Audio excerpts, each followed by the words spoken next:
अस्सलाम वालेकुम dear pharmacy aspirants, कैसे हैं आप सब लोग। I hope all of you will be fine.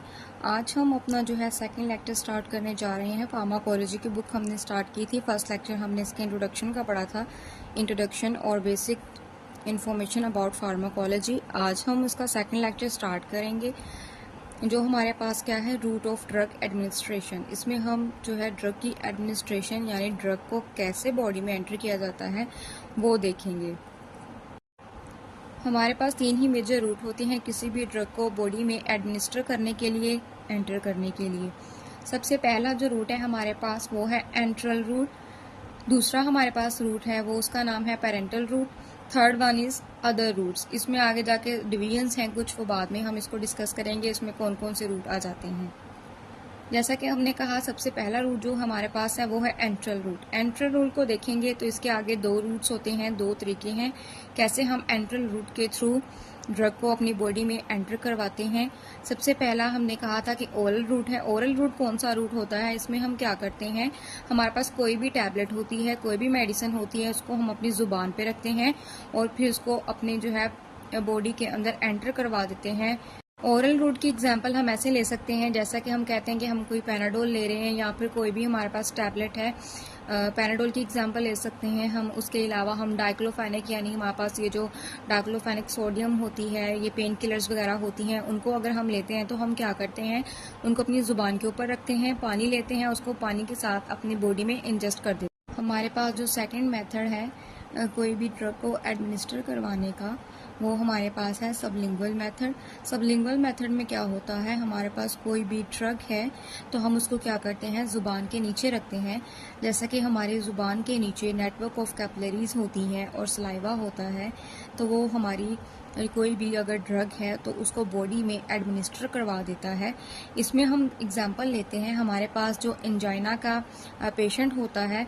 Angina क्या होता है, एंजाइना बेसिकली चेस्ट पेन को कहते हैं, और ये होता क्यों है, जो हमारी हार्ट की तरफ ब्लड सप्लाई करने वाली वेन्स होती हैं, उनमें जो ब्लड का लेवल होता है, हार्ट की तरफ जो ब्लड जा रहा होता है, उसमें ऑक्सीजन का लेवल जो है वो कम हो जाता है, जिसकी वजह से हार्ट फेलियर के चांसेस होते हैं। तो उन पेशेंट्स को मोस्टली क्या होता है, चेस्ट में पेन होता है, जिसको हम कहते हैं कि इनको एंजाइना पेन हो रहा है। तो इसमें हम क्या करते हैं, इसमें हम अब कोई भी हमारे पास अगर पेशेंट आता है इमरजेंसी केस में, तो हम कोशिश करते हैं अगर तो वो होश में है तो उसको सबलिंगुअल मेडिसिन देते हैं। और मोस्टली जो टैबलेट यूज़ की जाती है इसमें, जो हम जैसे जो एंजाइना पेन के साथ पेशेंट आते हैं, वो एंजीसिड मेडिसिन होती है। वो टैबलेट क्या करती हैं, ज़ुबान के नीचे रखते हैं और वो फ़ौरन से जो है ना अफेक्ट अपना करना शुरू कर देती है, as compare to oral route. Oral route में जो भी हम टैबलेट देते हैं या जो भी हम ड्रग देते हैं, वो अपना अफेक्ट शो करवाने में थोड़ा टाइम लेती है, 2 से 3 मिनट लगते हैं उसे कि वो अपना अफेक्ट शो करवाए। बजाय इसके जो है हम सबलिंगुअल जो है उसको प्रेफरेंस देते हैं जब हमारे पास कोई इमरजेंसी केस में पेशेंट आता है, क्योंकि ये जो सबलिंगुअल रूट है इसमें फ़ौरन से जो है अफेक्ट जो है आना स्टार्ट हो जाता है। हमारे पास जो सेकंड रूट है, route of administration of drug, वो है पेरेंटल रूट। पेरेंटल रूट क्या होता है, इसमें हम करते हैं यूज़ ऑफ इंजेक्शन, यानी हम इंजेक्शन के थ्रू हमारी कोई भी ड्रग है उसको बॉडी में एंटर करवाते हैं। इसमें अगर हम देखें तो सबसे पहले है सबक्यूटेनियस रूट। सबक्यूटेनियस रूट क्या होता है, सबक्यूटेनियस रूट ऐसा रूट होता है जिसमें हम इंजेक्शन को अपनी स्किन के अंदर लगाते हैं, तो हम कहते हैं ये हमारे पास क्या है, ये हमारे पास सबक्यूटेनियस रूट है। उसके बाद है इंट्रावेनस रूट। इंट्रावेनस रूट में क्या होता है कि हमारे पास वेन्स के अंदर इंजेक्शन को या ड्रग को एंटर करवाया जाता है, और जो है इसका जो है इंट्रावेनस रूट ये ज़्यादा अफेक्टिव है बजाय इसके कि हम जो है इंट्रामस्कुलर में लगाएं। हमारे पास सबसे एंड पे जो रूट आ जाता है वो है इंट्रामस्कुलर रूट। इंट्रामस्कुलर रूट कौन सा रूट होता है हमारे पास, यानी हम इसमें इंजेक्शन को मसल्स में लगाते हैं। मसल्स में हम कह सकते हैं, फॉर एग्जांपल हम हिप के मसल को ज़्यादा करते हैं, हिप में लगाते हैं या फिर शोल्डर मसल में लगाते हैं। ये हमारे पास जो थे ये रूट थे कौन से, हमारे पास पेरेंटल रूट थे। आगे हम देख लेते हैं other routes. Other route of administration of drug, उसमें हमारे पास आ जाता है नेजल। नेजल रूट कौन सा होता है, यानी इसमें हम क्या करते हैं, इसमें हम ऑन द स्किन, कोई भी हमारे पास ड्रग है उसको लगाते हैं on the skin of nose, यानी नाक की जो है ऊपर वाली स्किन, नाक की स्किन के ऊपर कोई भी मेडिसिन लगाने को हम कहते हैं, ये हमारे पास कौन सा रूट है, नेजल रूट। आगे है हमारे पास टॉपिकल रूट। टॉपिकल रूट में भी हम ऑन द स्किन ही लगाते हैं, हमारे पास कोई भी मेडिसिन होती है, लेकिन ये वाली मेडिसिन हमारे पास किस वे में होती है कि हम इसको अपनी होल स्किन पे लगाते हैं, और ये जो है हमारे पास स्पेसिफिक होती है कि इसको हम नाक की जो है स्किन उसके ऊपर ही लगाते हैं। आगे है हमारे पास रेक्टल।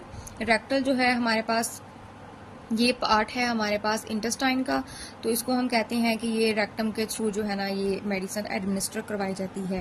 ट्रांसडर्मल, ट्रांसडर्मल कौन सा रूट है हमारे पास, यानी स्किन के थ्रू, हम स्किन के थ्रू जो है कोई भी मेडिसिन को एडमिनिस्टर करवाते हैं या कोई भी मेडिसिन अप्लाई करते हैं, तो हम इसको कहते हैं, ये हमारे पास कौन सा रूट है, ट्रांसडर्मल रूट। तो ये हमारे पास कुछ मेजर रूट्स थे, और आगे उनके जो है सब रूट्स थे जिनके ज़रिए हम बॉडी में कोई भी ड्रग है उसको एंटर करवा सकते हैं। अब हमारे पास एग्जामिनर ये क्वेश्चन भी पूछ सकता है, आप कोई भी फैक्टर बताएं जो हमारे पास एडमिनिस्ट्रेशन ऑफ ड्रग को डिटरमाइन करने के लिए ज़रूरी होते हैं। तो इसमें हमारे पास जो पहला फैक्टर है वो होता है प्रॉपर्टी ऑफ ड्रग, यानी हमारे पास कोई भी ड्रग है उसकी खासियत क्या है। वाटर यानी कि वो वाटरी है, वो पानी की तरह है। लिपिड्स यानी वो फैट की तरह है, हमारे लिपिड्स में जाकर डिसॉल्व होगी या सॉल्युबल होगी। सॉल्युबिलिटी, उसकी हमारी बॉडी के अंदर जाके सॉल्युबिलिटी कैसी होगी, वो कैसे हमारी बॉडी के अंदर हेल्प पजीर होगी। आगे है आयनाइजेशन, वो है जो इसके अंदर आयनाइजेशन किस तरह की है। और सेकंड पे हमारे पास इसका जो फैक्टर है वो आ जाता है द थेराप्यूटिक ऑब्जेक्टिव्स, यानी हम इसमें है जो इसके थेराप्यूटिक ऑब्जेक्टिव का मतलब है कि हम उसकी खासियत देखते हैं असर देने के लिए कि वो हमारी बॉडी में किस तरह से जो है असरअंदाज होगी या हमें किस तरह से जो है असर देगी।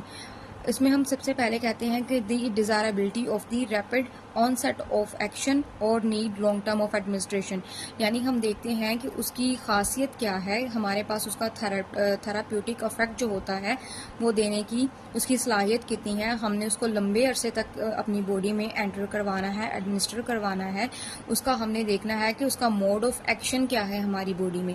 ये हमने इसके स्टार्टिंग लेक्चर में भी पढ़ा था कि हमें ये जो है हमारे पास फार्माकोलॉजी, इसमें बेसिकली पता होना चाहिए कि हमारे पास कोई भी अगर ड्रग है उसका मोड ऑफ एक्शन कैसा है, वो कितनी देर में अपना इफेक्ट शो करवाएगी, और जो है उसको कितने लंबे अरसे तक हम देंगे तो वो अपना इफेक्ट शो करवाएगी। यही बात यहाँ पे लिखी गई है कि हमने क्या करना है, हमने देखना है कि हम जो मेडिसिन दे रहे हैं वो अपना मोड ऑफ एक्शन उसका क्या है, वो अपना एक्शन जो है कितनी जल्दी परफॉर्म करेगी या लेट परफॉर्म करेगी।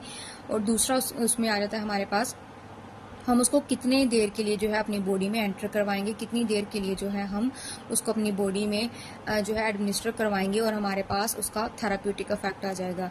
तो ये हमारे पास दो फैक्टर थे जो डिटरमाइन करते हैं हमारी बॉडी के अंदर ड्रग को एडमिनिस्टर करवाने के लिए कि हमने बॉडी को कौन सी ड्रग देनी है और वो फिर कितनी देर में अफेक्ट करेगी और वो कैसा अफेक्ट करेगी। तो ये हमारे पास जो था ये शॉर्ट क्वेश्चन में भी आ सकता है और वाइवा में भी पूछ सकते हैं, इसको आपने एक बार लाजमी देख लेना है। सो आई होप सो, मैं उम्मीद करती हूँ कि आपको आज के लेक्चर की समझ आ गई होगी। अब नेक्स्ट लेक्चर में हम जितने भी हमारे पास रूट्स हैं आगे उनको डिटेल में करेंगे। तब तक के लिए अल्लाह हाफिज़।